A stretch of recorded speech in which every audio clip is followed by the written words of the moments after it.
he didn't really manage to get that much done on the Ksante in that first game. But we're back into this picks and bans. It will actually be Shanji on that Ksante again, just going through these last picks and bans. All right, let's try and decode some of this. Creme on the Yone. That was a successful champion pick for OMG in their series win versus WE, which was their last opponent before LNG. It was a long-range engage composition. Now the Maokai ult, the Varus ult, Yone ult, Renata ult, similar sort of style. LNG, very low-range composition on the top side of the map, and their bot lane, if they're out of position, they are going to get absolutely munched by this huge amount of teamfight engage from OMG. I think they have a better job, way to fight out these 5v5s compared to the first. With the two melee mid laners, and of course, Renata we have not seen in such a long time, but I still think that it can just be now. Yeah, very sparingly, but can be just so powerful in her own right. You get a hostile takeover that lands on 3 or 4 people, that can be the difference maker in these games. And particularly when you have Yone ult, Varus ult, Maokai ult to help set that up for success, this is becoming something that we're seeing a little bit more from OMG. The long range, everything engage all the time kind of comp. They normally do it with something like a Rumble as well, but having that Maokai ult, which is on one of the most powerful champions in the game currently as it stands, we'll have to be tracking that one. LNG, if you get stuck into the mire of this melee versus melee top side of the map, that can come into play. Looking to start things off early though. Oh, PP God. He's going to have to probably flash away from this one here, you would imagine. Yeah. Gets himself over the wall. Will he go down, though? That's the real question. One last auto attack will send him to the gray screen. That is the perfect start for LNG. It's a flash for a flash, but you still get 400 gold. Yeah, and when LNG have this top side of the map, which has so much ability to fight early, any sort of lead sticks, and when you're removing summoners from the bot side of the map and maybe allowing the bot side of the map to be very stable for you, it allows the top side to fight basically no holds barred. We saw that in a couple of the games in our previous series too, where as soon as bot lane is kind of solved, the top side of the map just goes to party because they know they don't actually have to interact with that as much. The kill goes over to the double ranged AD carries of the bot lane, the Jhin and the Ashe. Have to see if this Renata and the Varus can really stand up against that. It's just such a difficult lane to play against. I mean, with Abel not really having a support right now because PPGod has to play so defensively. You can see there with the Deadly Flourish start, LP and Hung just trying their absolute best to put down this bot lane, continually keep that advantage that they said, look, yeah, we have a Draven in the game 1. We don't need it in game number 2. We're going to make sure this you are just not able to have fun. And honestly, right now, this is exactly how game 1 went for LNG. Yeah, so OMG, you have better team fighting in this comp, you got to feel. Already talked about that combo, one that we're starting to get to know from OMG. They love having this long range engage, but can they get to the point where they can fight on that kind of even footing? Creme on the Yone. He's had some excellent performances on it before. Had 9 kills in his last game, if my memory serves me right, but might get himself an early death in this one as Tarzan looking to see if he can time out this Yone Q. Oh, he does indeed. They're going to get the flash out of him. They get the abscond, abduct, and they're going to get a hell of a lot of damage onto him as well. Tarzan with the kill. LNG showing the mid-jungle combination and just punishing OMG once more. It is exactly as you mentioned in that last game. It doesn't matter if Tarzan's on a Zac, on an Elise, on a Lee Sin, on a Sejuan. He just knows how to impact the game. On the Sejuan, he gets into that mid lane, uses that melee synergy, and sets behind this Yone. Yone is such a different champion from the head or behind. Very snowbally champion in either direction. Getting a first kill onto that lane, very important. Takes away the flash, takes away the teleport. Scout and Tarzan have both of their flashes available to them. That could be a return gank angle. And if Aki's not in position to defend that lane, and Maokai is a very good counter ganker, don't get me wrong, but if he's not in perfect position to protect his lanes, this could really become a returning problem for OMG. Did he squeeze past that right there? I think he has. did. He's waiting for his Q cooldown as well. He can sit here for as long as he wants. The ward's just died. There is no information. Aki can head over and put his saplings down. Can he get away with this? Another double he can. Is this going to give them another route into mid lane? How far up is Creme going to go? Creme recognizes it now. Maokai walks over and kind of says, okay, there's somebody here, so there's not really much there. Scout did, of course, use the abscond abduct, so not really going to be able to make a full gank happen here, but Tarzan still thinking about hovering over. Again, look, they've priority bot sides, so they're going to be able to prove Hung over here as well, because don't forget, Tarzan did lose his Raptors and Red buff to Aki on that invade on the top side, so he's kind of just trying to return the favor at the moment. Looks like The rest of LNG have called it off and said, look, it's difficult enough to try and get this one going on top of a Maokai, so no need to overextend, overpush our luck. We'll back away. Plenty of camps for the Sejuani to take. I'd like to briefly check in on this top lane as well. Zika's been left alone. This is the side quest Island again, where you've got the top lane. It's just kind of sitting here. You're in the daycare. It's like, wow, your Ksante has learned a new move. He can use like his Intopo strikes and footwork now. Ooh, crazy. But they have use Hyper Fang. What? It's level 58 Ratata.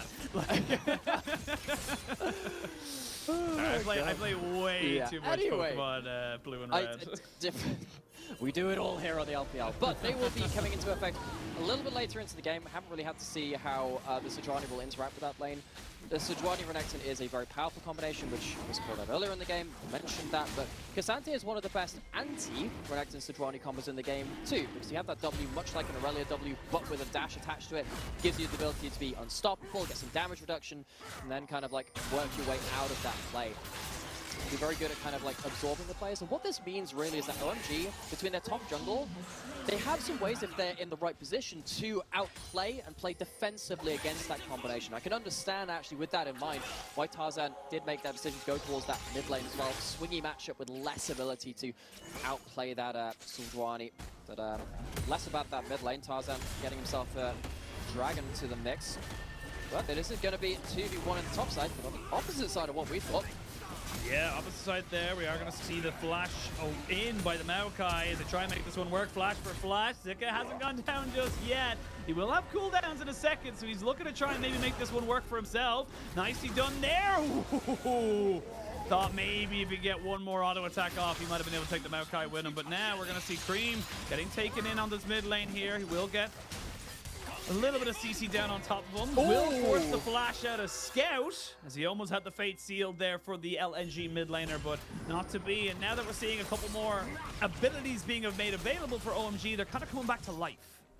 Yeah, and Creme, again, really does bear mentioning how good and consistent of a player this guy has been for OMG and on the Yone pick, which is, he's known for a little bit now. Again, he has played it a couple of times in this season. Playing it into a flippy matchup versus Scout on Sylas of all players and all champions as well. Scout, one of the real mid lane gods of the LPL. Getting himself something more for his value in that play, returning the favor a little bit. But we talked about this top lane, how Ksante can be pretty good against the Renekton Sejuani. We didn't really talk about the combination between Ksante and Maokai. It's not really anything to write home about. It's like very nearly turning that play, but doesn't quite get away with it. Suddenly, the Renekton, who've been doing well in the individual matchup, has given a little bit of gold over to the other side. Yeah, Aki almost had egg on his face there. A little bit of this miscommunication there with the knockback from Shanji. What kind of egg group is it in? Is it the field group or the... Oh my god, come on now. That's a bit, that's too deep in the Pokemon lore. Look, you're lucky I brought on to that because... Look, I normally allow myself like a certain amount of rationality per game. We didn't have a break between game 1 and 2, so it is all coming out at this point. It's all one game. Over the Hysteria horizon. As you're lucky I caught on to that because I have a friend who's shiny hunts. I know, I hear about this all the time, so... but yeah, like again, it's definitely a better or less chaotic start, I will say, comparatively to game number 1, where we saw a lot of Tarzan invade. Of course, Tarzan's still been just as active, just maybe not as chaotic as we have seen before. There's Aki now with the ultimate available to himself, so both junglers going to be able to make that big CC play. I will say that if Tarzan goes in first and then you see the Maokai ultimate coming in afterwards, it can be a little bit difficult for LNG to really make any of that kind of damage stick, but we'll have to see on the execution. 2 minutes till the next dragon spawns. Thankfully, it will not be a Chem Soul, but, you know, we'll get there. But we do have Herald, and we've got bot lanes moving up towards it. Varus staying in bot side, but yes, absolutely track those ultimates. Huge engage ultimates from these junglers. Tarzan looking to pin down the first target, and we have a Sylas and a Renekton. Awesome amount of ability to do that. I'm more worried for what happens with LNG if they get caught behind the initial engage. What happens if the Maokai ult roots people behind the Sejuani? The Yone gets a flank when the Sejuani is tied up in the front line. That's where things get really interesting to track. OMG need to get past this bulwark at the front line, but if they catch people in the back line, and they certainly have the tools to do so, I think that's where they start winning in the 5v5s. Rift Herald has been started and stopped a couple of times now between both junglers, as mid lane priority does tend to lean towards LNG. Scout was leaning down towards that bot side, but has now opted to go back into that mid lane. Not a lot of vision control here for either team as they look to try and make this one work. Again, very difficult to move in onto this Maokai with those saplings. Chain of Corruption comes out, but they've got the Ashe arrow to turn it back. There's the Maokai ultimate fate sealed, and they're able to turn that into 2 quick kills. Creme, though, will be traded back for one more. That one goes over to Hong. And that ends up being a 2-for-1 trade in favor of OMG. They get themselves a Rift Herald as well.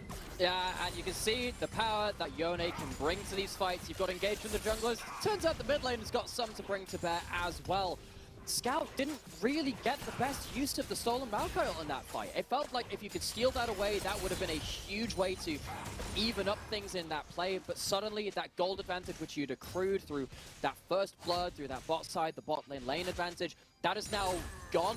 Now you've got that Herald in inventory of Aki as well. Gonna go back to the replay to see exactly how this all came about. Because, yes, you catch that Yone, but that's not onto the Varus. And as soon as that W shield comes out from Yone, the amount of HP differential that gives between the shield and the damage is just way too much. And if they could have finished off Creme before he ulted, hugely different play. They don't quite have the damage, they can't quite finish it off, and they're left left a bit bruised and battered from that fight. Interesting. LP going with a lethality Jhin. Something we do not see very often whatsoever.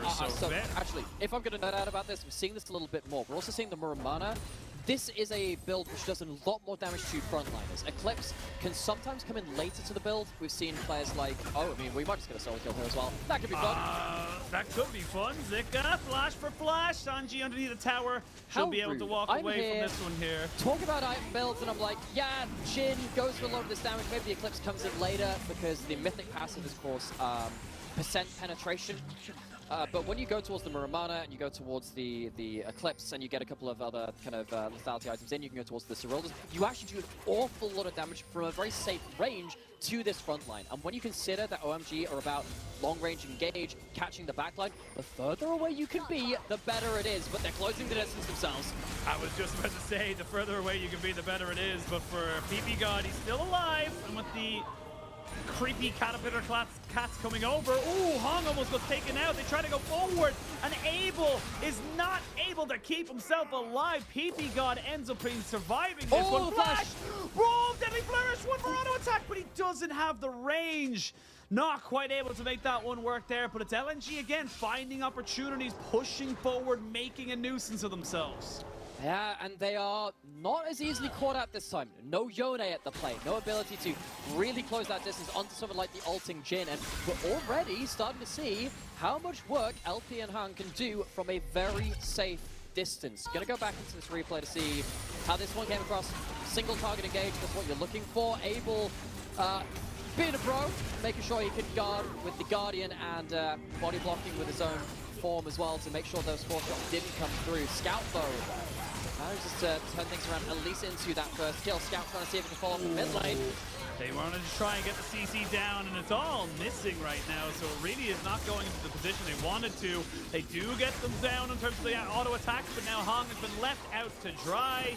Not exactly ideal there from the side of LNG, and again, it's just so slippery to try and burn down this Yone. He's got so many ways of getting away from you.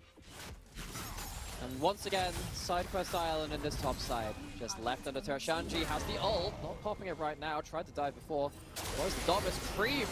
That we're just fighting all the time. It is melee versus melee in the mid lane. Creme on this Yone. Center of attention in this play. It's going to lead to that Herald going down. Creme and Aki sharing the gold for that one, but we've seen now OMG fire back a couple of times. Creme managing to get involved in things. It really does feel, if Yone is involved in the play, things are difficult for LNG. This long-range bot lane, even their front line getting tied up, is being very difficult for them to work their way through these team fights.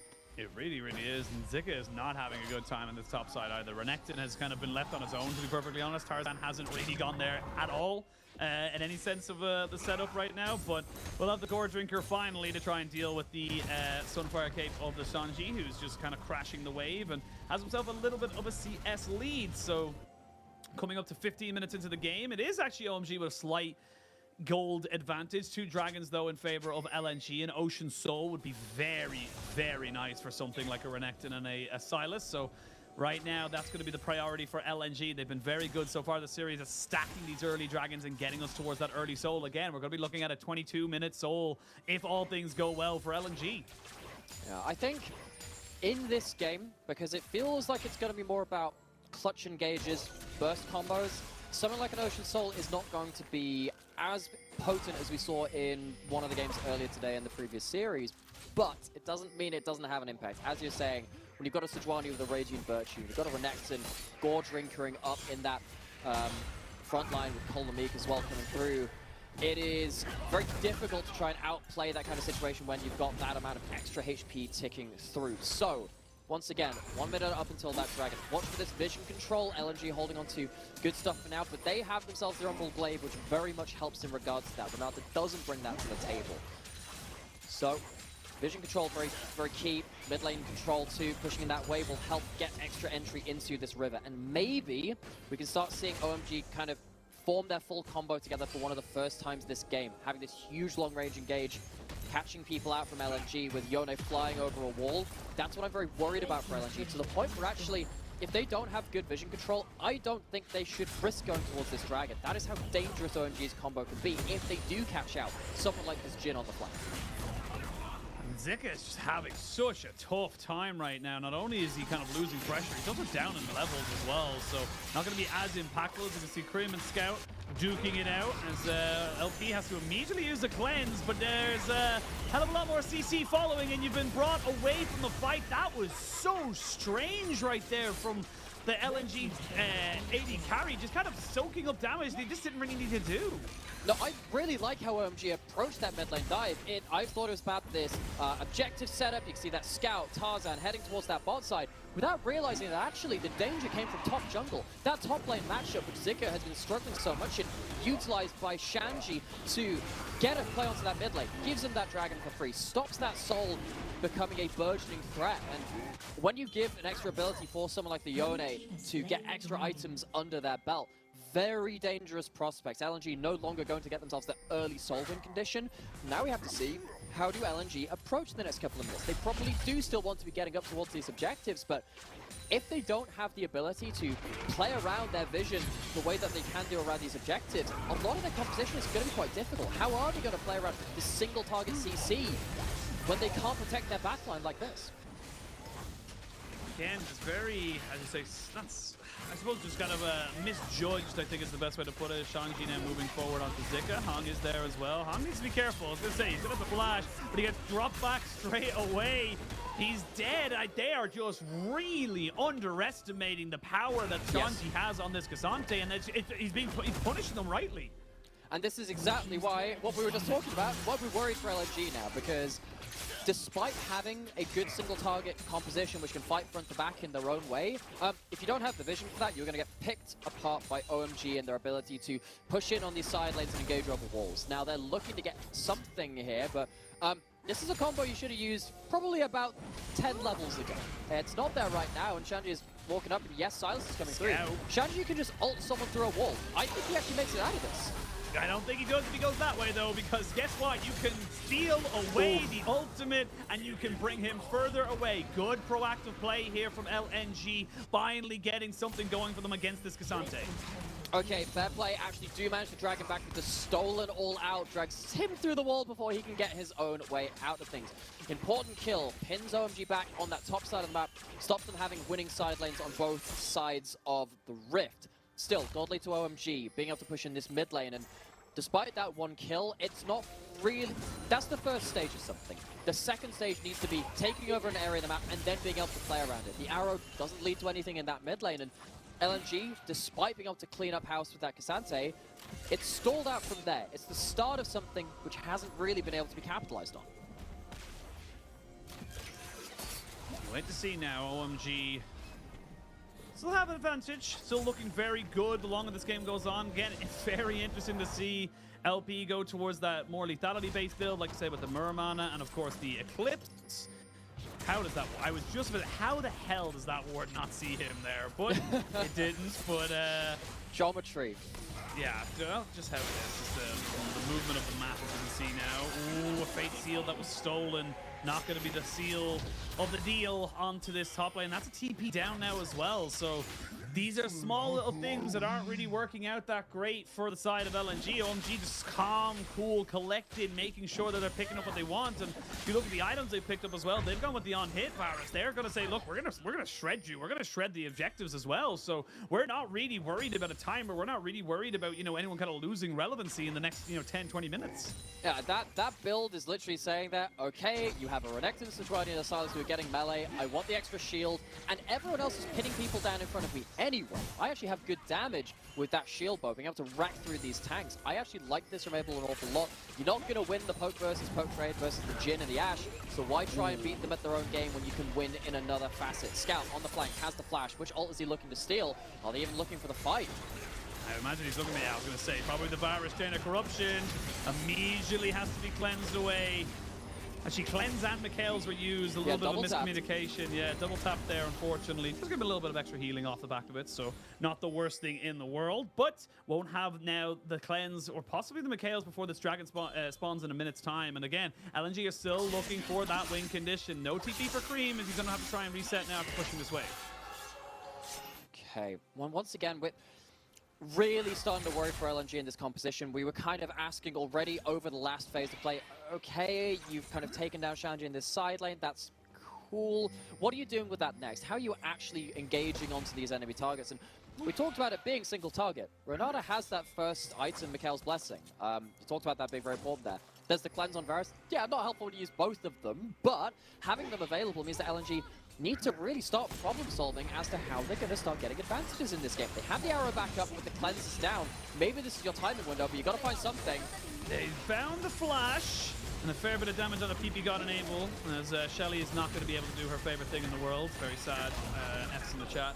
But we'll see now what OMG can do. You've no flash, you've no cleanse. You might just have the Mikhail's for you just about, basically, as the cooldown is coming off. But Aki now on the back of this pit is going to try and just be a nuisance, maybe use that ultimate to try and separate someone out and isolate them. Okay, so all ultimates up. Maokai ult pulled, looking for the big engage. They're looking for the big engage, but they get the blast cone, and now the Maokai's followed over. I don't know if that's where exactly he wanted to be. They need to try and kill Aki because Tarzan's in the wrong place at the wrong time. Zika hasn't really done a lot at all. The Ashe's been killed. Nuts! He's going crazy on the backside there, and this is going to be a clean fight for the side of OMG. They're able to get themselves 4 kills, maybe even 5 as Scout looks to try and play this one a little bit clever, but he's already surrounded. He knows there's nowhere out for him right now. Creme thinking about looking for him. They will use the Ksante just to dissuade anything else. That's 2 dragons now for OMG. And LNG now really starting to see the errors of their ways. Their early game that looks so good just isn't paying dividends. Oh, and they leave Scout alive to send the message back to the LNG fans. Huge loss for them around this dragon. This is what we've been worried about the entire game. LNG, you can play through the early game, you have some good combos to play around, but eventually you're going to have to deal with something that OMG is starting to show more and more of, and it is big, long-range, engaged compositions centered around something like a Yone, something like a Maokai, and it really helps that Shanji is absolutely blasting the backline and keeping them to account so they can't wreak havoc on the rest of things. But OMG, you can see the power of this composition, and LNG, they are still being asked the same question. What do you do when OMG choose to engage? They don't have options right now. They need to think of something different. They're going for a Baron. Shanji they want the TP. That's all they want right now. They just want the TP. They don't want anything else. Shanji's in the bot side. Actually, never mind. Abel is actually basically in his own base right now, so they might not be able to get this one. Zika hasn't moved that down just yet. 4,000 HP. It's going to be a smite fight. They're going to use the Maokai ultimate. You need to burn this one down. They're going to try to take the jungler out. He doesn't do it in time, and it's secured by Scout. Baron for LNG. Shanji still alive. I don't know how. Now he goes down, and then we can see a real fight. There's the curtain call coming in. This Ashe, this Jhin, there the damage. This Scout has got to do something. There's another kill. Creme dies before he can do any damage. And LNG have bursted back on the map. They took a risk and they're being rewarded. They find the creative play. They force OMG into a poor fight around Baron without their AD carry for the start of it. LNG, they do the calculations. There's computer brains running at overload, and it works out just about. Real magic from LNG, looking to keep that clean sheet, not lose a game just yet. Even though the Maokai ult comes in across this Baron, normally a blue side Maokai pick can pin you into the pit. LNG are happy to fight in there. Creme doesn't quite get enough done. The Jhin is full HP, has a build which can do so much damage. Able, in his, I suppose, rush to join that fight, finds himself in a really poor position to keep himself alive. And LNG, they really make the most of that play when it felt like it was all but done. There's huge timing as well from the side of LNG in the sense that they waited until the revive, the bailout from PPGod was gone off of Creme.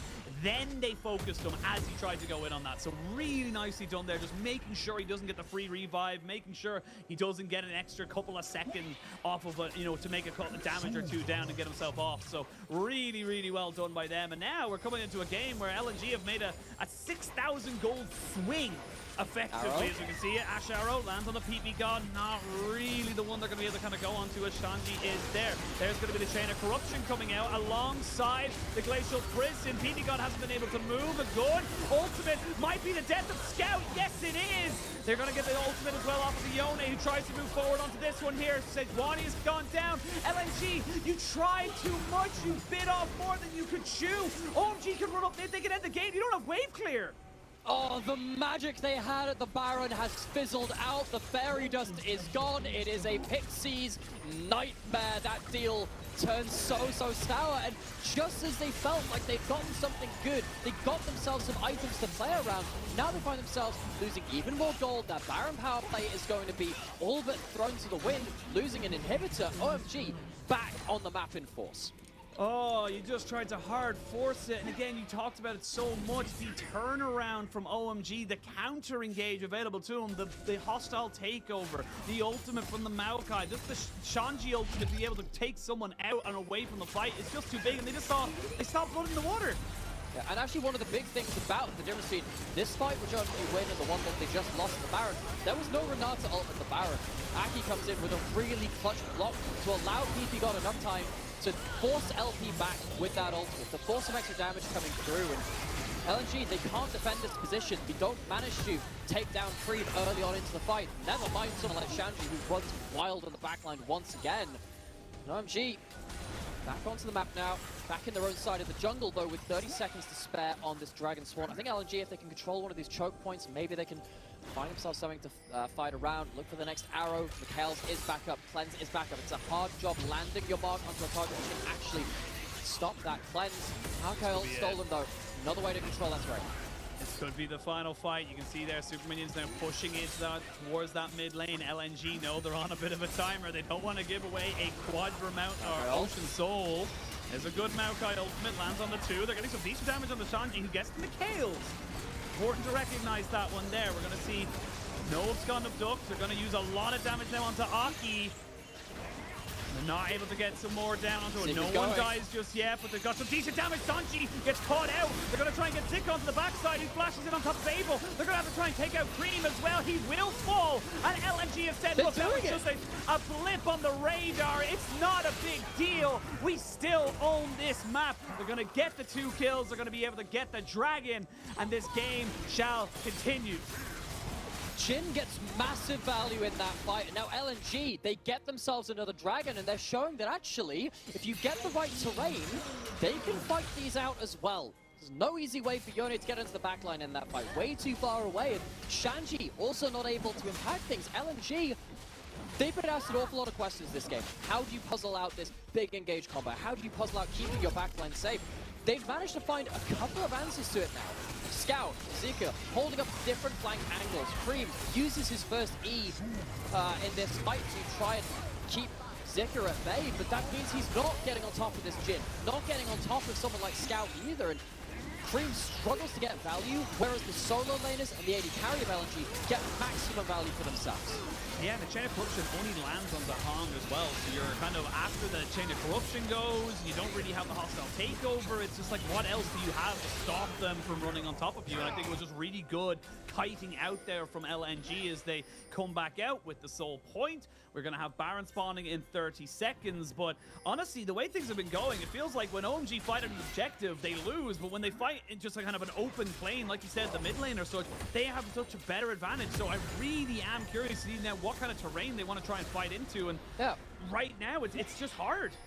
But that really is kind of puzzling to me, because the thing for me is that I think LNG win when they have chosen the terrain, they've done actual good setup. I feel like they've gone a little too far when it hasn't been an objective. Maybe been getting a little bit lackadaisical. Maybe just coasting through to the next timer, and that means that they had given OMG time to engage. I still feel like around these objectives, if OMG get to arrive at the objective first, they get to set up vision, they should still have an advantage there too. It's just about OMG choosing their own way to go for their combo. Here we go. The Ashe Arrow's not going to hit anybody, but there is the Maokai ultimate. The first one is OMG's, the second one is OMG's. The Baron is secured. PP got taken very low, as is Creme. He gets himself over the wall. Hostile takeover is good to delay, but they're not really getting away with this one right now. Flashes are still down. They haven't really confirmed any kills, but nobody's gotten out safe yet. I lied. Creme finally got the recall off. Shanji's now dead as they look to try and get more. Abel still sitting there waiting for something to happen, but he's got nowhere to go. He's going to be falling down just as quickly as well. 2 kills before a Baron. You feel like it's the correct call there for OMG. They're just not going to have it on the same amount of people that they would like. Yeah, Shanji, Abel sacrifices a rear guard to make sure the rest of the troops can make their way back to the fountain, make their way back with that glorious Baron buff. And OMG, you can see them trying to take control of an objective space first, trying to find a way to control this objective, but LNG don't allow them the time, don't allow them the presence of mind to actually be able to go towards this big play, not being able to set up their vision. And credit to LNG for really forcing OMG into a very difficult set of decision-making moments, which they barely get away with. They barely get away with it. Still, having to reset very, very quickly, losing 2 people on the map as well. It's not like LNG are without their victories from that play as well.